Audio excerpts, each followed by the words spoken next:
بسم اللہ الرحمن الرحیم۔ صرف 5 منٹ کا مدرسہ قرآن و حدیث کی روشنی میں 75واں دن 15 ربیع الاول۔ نمبر 1، اسلامی تاریخ، اصحاب کہف۔ اللہ تعالیٰ نے قرآن کریم کے سورہ کہف میں اصحاب کہف کا تذکرہ کیا ہے۔ 3 صدی عیسوی میں روم میں دقیانوس نام کا ایک مشرک بادشاہ تھا۔ اس نے رومیوں میں بت پرستی کو عام کرنے اور عیسائیت کو ختم کرنے کی کوشش کی۔ اسی زمانے میں چند نوجوانوں نے بت پرستی کو چھوڑ کر ایمان قبول کر لیا تھا۔ ان کو بادشاہ کی طرف سے اپنے دین اور اپنی جان کا خطرہ لاحق ہوا تو انہوں نے اللہ کے حکم سے ایک غار میں پناہ لی۔ انہی لوگوں کو اصحاب کہف کہا جاتا ہے۔ اللہ تعالیٰ نے ان پر نیند طاری کر دی اور وہ غار میں سوتے رہے۔ ان کے ساتھ ایک کتا بھی تھا جو غار کے منہ پر بیٹھ کر ان لوگوں کی حفاظت کرتا رہتا تھا۔ پھر اللہ تعالیٰ نے 309 سال کے بعد انہیں اپنی قدرت سے جگایا۔ ان میں ایک شخص اپنے زمانے کے پرانے سکے لے کر کھانا خریدنے کے لیے شہر میں آیا تو لوگوں کو ان نوجوانوں کا علم ہوا۔ اب ملک کے حالات بدل چکے تھے اور اس وقت بادشاہ ایمان والا تھا، مگر اس زمانے میں ایک پادری نے قیامت کے روز مردوں کے زندہ ہونے کا انکار کر دیا تھا اور لوگ فتنے میں پڑ رہے تھے۔ اتنے پرانے زمانے کے لوگوں کے واپس آنے پر ہر ایک کو قیامت کے دن دوبارہ زندہ ہونے کا یقین ہو گیا اور پادری کی بات جھوٹی ثابت ہوئی۔ نمبر 2، اللہ کی قدرت، آواز سننے کا آلہ۔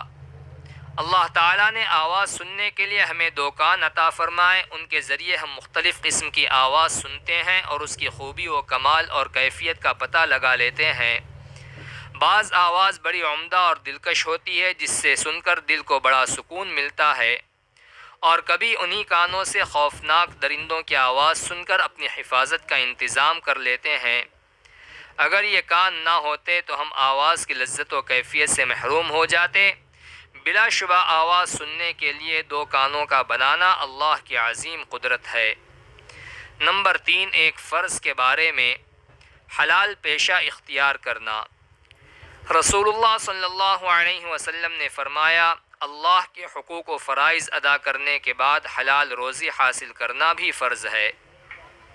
نمبر 4، ایک سنت کے بارے میں، عیادت کرنے کا سنت طریقہ۔ رسول اللہ صلی اللہ علیہ وسلم نے فرمایا، مریض کی مکمل عیادت یہ ہے کہ اپنا ہاتھ اس کی پیشانی یا اس کے ہاتھ پر رکھے اور پوچھے کہ طبیعت کیسی ہے۔ نمبر 5، ایک اہم عمل کی فضیلت، چھوٹ جانے والے وظیفے کو بعد میں ادا کرنا۔ رسول اللہ صلی اللہ علیہ وسلم نے فرمایا، جو شخص اپنا رات کا وظیفہ یا اس کا کچھ حصہ ادا کیے بغیر سو گیا اور اسے فجر اور ظہر کے درمیان پڑھ لیا تو اس کے لیے لکھا جائے گا کہ اس نے یہ وظیفہ رات ہی کو پڑھا ہے۔ نمبر 6، ایک گناہ کے بارے میں، چغلی کرنا۔ رسول اللہ صلی اللہ علیہ وسلم نے فرمایا، اللہ کے بندوں میں سب سے بدتر وہ لوگ ہیں جو چغلیاں کرتے ہیں اور اس کے دوستوں میں جدائی ڈلواتے ہیں۔ نمبر 7، دنیا کے بارے میں، دنیا کی زیب و زینت۔